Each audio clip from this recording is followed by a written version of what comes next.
श्री शिवाय नमस्तुभ्यम। प्रिय भक्तों, आज आप सुनिए श्रावण मास महात्म्य का अध्याय 30। आज यहाँ पर आके श्रावण मास महात्म्य के सभी अध्याय पूर्ण हो जाएंगे।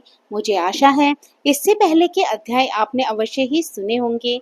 अगर आपने इससे पहले के अध्याय ना सुने हो तो आप मेरे चैनल पर जाकर प्लेलिस्ट में इन सभी अध्यायों को सुन सकते हैं। आप मेरे चैनल पे नए हो तो आप मेरे चैनल को सब्सक्राइब भी कर सकते हैं। तो चलिए भक्तों, आज श्रावण मास के अंतिम अध्याय का हम श्रवण करते हैं, जिसमें आप श्रावण मास महात्म्य के पाठ एवं श्रवण का फल सुनेंगे। ईश्वर बोले, हे सनत कुमार, मैंने आपसे श्रावण मास का कुछ कुछ महात्म्य कहा है। इसके संपूर्ण महात्म्य का वर्णन सैकड़ों वर्षों में भी नहीं किया जा सकता। मेरी इस कल्याणी प्रिया सती ने दक्ष के यज्ञ में अपना शरीर दग्ध करके पुनः हिमालय की पुत्री के रूप में जन्म लिया। श्रावण मास में व्रत करने के कारण ये मुझे पुनः प्राप्त हुई, इसलिए श्रावण मुझे प्रियकर है। ये मास न अधिक शीतल होता है और न ही अधिक उष्ण होता है।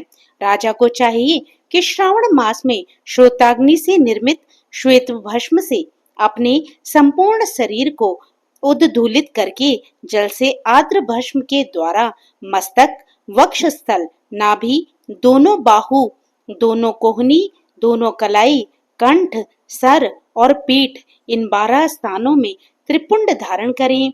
मानस्तों के मंत्र से अथवा सद्योजात आदि मंत्र से अथवा षडाक्षर मंत्र ओम नमः शिवाय से भस्म के द्वारा शरीर को सुशोभित करे और शरीर में 108 रुद्राक्ष धारण करे। कंठ में 32 रुद्राक्ष, सर पर 22, दोनों कानों में 12, दोनों हाथों में 24, दोनों भुजाओं में 8-8, ललाट पर 1 और शिखा के अग्रभाग में 1 रुद्राक्ष धारण करें। इस प्रकार से करके मेरा पूजन कर पंचाक्षर मंत्र का जप करें। हे विपेंद्र, श्रावण मास में जो ऐसा करता है वह मेरा ही स्वरूप है, इसमें संदेह नहीं है। इस मास को मेरा अत्यंत प्रिय जानकर केशव की तथा मेरी पूजा करनी चाहिए। इस मास में मेरी अत्यंत प्रिय तिथि कृष्ण अष्टमी पड़ती है, जिसे भारत के पश्चिम प्रदेशों में युगादि तिथि के अनुसार मास का नामकरण होता है। अतः श्रावण कृष्ण अष्टमी को भाद्रपद अष्टमी समझना चाहिए।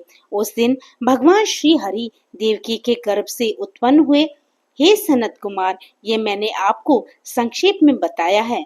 अब आप और क्या सुनना चाहते हैं? तो सनत कुमार बोले, हे पार्वती पते, आपने श्रावण मास का जो जो कृत्य कहा उन्हें सुनकर आनंद सागर में निमग्न रहने के कारण और उनका वर्णन विस्तृत होने के कारण व्यवस्थित रूप से स्मृति नहीं बन पाई। अतः हे नाथ, आप क्रम से सबको यथार्थ रूप से बताइए। सावधानी से सुनकर मैं भक्ति पूर्वक उन्हें धारण करूंगा। ईश्वर बोले, हे सनत कुमार, श्रावण मास की शुभ अनुक्रमणिका को आप सावधान होकर सुनिए। सर्वप्रथम शौनक का प्रश्न, तत्पश्चात सूत जी का उत्तर, श्रोता के गुण, आपके प्रश्न, श्रावण की व्युत्पत्ति, उसकी स्तुति, पुनः हे मुने आपका विस्तृत प्रश्न, इसके बाद नाम कथन सहित आपके द्वारा की गई मेरी स्तुति, फिर क्रम से उद्देश्य पूर्वक मेरा उत्तर, पुनः आपका विशेष प्रश्न, उसके बाद नक्त व्रत की विधि, रुद्राभिषेक कथन, इसके बाद लक्ष्य पूजा विधि, दीपदान, फिर किसी प्रिय वस्तु का परित्याग, पुनः रुद्राभिषेक करने तथा पंचामृत ग्रहण करने से प्राप्त होने वाला फल, इसके बाद पृथ्वी पर शयन करने तथा मौन व्रत धारण करने का फल, तत्पश्चात मासोपवास में धारणा पारणा की विधि, इसके बाद सोमाख्यान में लक्ष्य रुद्रवर्ती विधि, पुनः कोटि लिंग विधान, इसके बाद अनोदन नामक व्रत कहा गया है। इसी व्रत में हविष्यान्न ग्रहण, पत्तल पर भोजन करना, शाक त्याग, भूमि पर शयन, प्रातः स्नान और दम तथा शम का वर्णन, इसके बाद स्फटिक आदि लिंगों में पूजा, जप का फल, उसके बाद प्रदक्षिणा, नमस्कार, वेद पारायण, पुरुष सूक्त की विधि, उसके बाद गृह यज्ञ की विधि, रवि सोम मंगल के व्रत का विस्तार पूर्वक वर्णन, पुनः बुध गुरु का व्रत, इसके बाद शुक्रवार के दिन जीवंतिका का व्रत, पुनः शनिवार को नरसिंह, शनि, वायुदेव और अश्वत्थ का पूजन, ये सब कहे गए हैं। उसके बाद रोटक व्रत का महात्म्य, औदुंबर व्रत, स्वर्ण गौरी व्रत, दुर्वा गणपति व्रत, पंचमी तिथि में नाग व्रत, षष्ठी तिथि में सुपोधन व्रत, इसके बाद शीतला सप्तमी नामक व्रत, देवी का पवित्रारोपण, इसके बाद दुर्गा कुमारी की पूजा, आशा व्रत, उसके बाद दोनों एकादशियों का व्रत, पुनः श्री हरि का पवित्रारोपण, पुनः त्रयोदशी तिथि को कामदेव की पूजा, उसके बाद शिवजी का पवित्रक धारण, पुनः उपाकर्म, उत्सर्जन तथा श्रवणाकर्म, इसका वर्णन किया गया है। इसके बाद सर्प बलि, हयग्रीव जन्मोत्सव, सभादीप, रक्षाबंधन, संकटनाशन व्रत, कृष्ण जन्माष्टमी व्रत तथा उसकी कथा, पिठोर नामक व्रत, पोला नामक वृष व्रत, कुश ग्रहण नदियों का रजोधर्म, सिंह संक्रमण में गौपर्सव होने पर उसकी शांति, कर्क सिंह संक्रमण काल में तथा श्रावण मास में दान स्नान महात्म्य, महात्म्य श्रवण, उसके बाद वाचक पूजा, इसके बाद अगस्त्य अर्घ विधि, फिर कर्मों तथा व्रतों के काल का निर्णय बताया गया है। जो श्रावण मास महात्म्य का पाठ करता है अथवा इसका श्रवण करता है वे इस मास में किए गए व्रतों का फल प्राप्त करता है।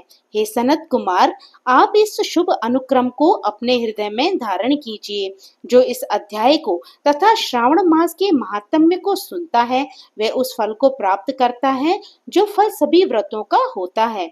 हे विप्रशे, अधिक कहने से क्या लाभ है। श्रावण मास में जो विधान किया गया है उनमें से किसी एक व्रत का भी करने वाला मुझे प्रिय है। सूत जी बोले, हे शौनक, शिव जी के अमृत में इस उत्तम वचन को अपने कर्णपुट से पान करके सनत कुमार आनंदित हुए और कृतकृत्य हो गए। श्रावण मास की स्तुति करते हुए तथा हृदय में शिव जी का स्मरण करते हुए वे देवर्षि श्रेष्ठ सनत कुमार शंकर जी की आज्ञा लेकर चले गए। जिस किसी के समक्ष इस अत्यंत श्रेष्ठ रहस्य को प्रकाशित नहीं करना चाहिए। हे प्रभु, आपकी योग्यता देखकर ही मैंने इसे आपसे कहा है। तो इस प्रकार से स्कंद पुराण के अंतर्गत ईश्वर सनत कुमार संवाद में श्रावण मास महात्म्य में अनुक्रमणिका कथन नामक 30वां अध्याय पूर्ण हुआ। तो भक्तों, आज इसी अध्याय के साथ श्रावण मास महात्म्य के सभी अध्यायों का यहाँ पर समापन होता है। आशा करती हूँ मेरे द्वारा सुनाए गए ये अध्याय आपको पसंद आए होंगे। इसी प्रकार की कथाओं को आगे भी सुनने के लिए प्लीज आप मेरे चैनल को सब्सक्राइब कर दीजिएगा। और अगर आपको ये वीडियो पसंद आई हो तो इसको लाइक कीजिएगा। कुछ पूछना हो तो आप कमेंट करके पूछ सकते हैं। तो भक्तों, प्रभु का नाम लेते रहिए और पुण्य के भागी बनते रहिए। कलयुग केवल नाम आधारा, सुमिर सुमिर नर उतरहि पारा। जय श्री कृष्ण। राधे राधे भक्तों।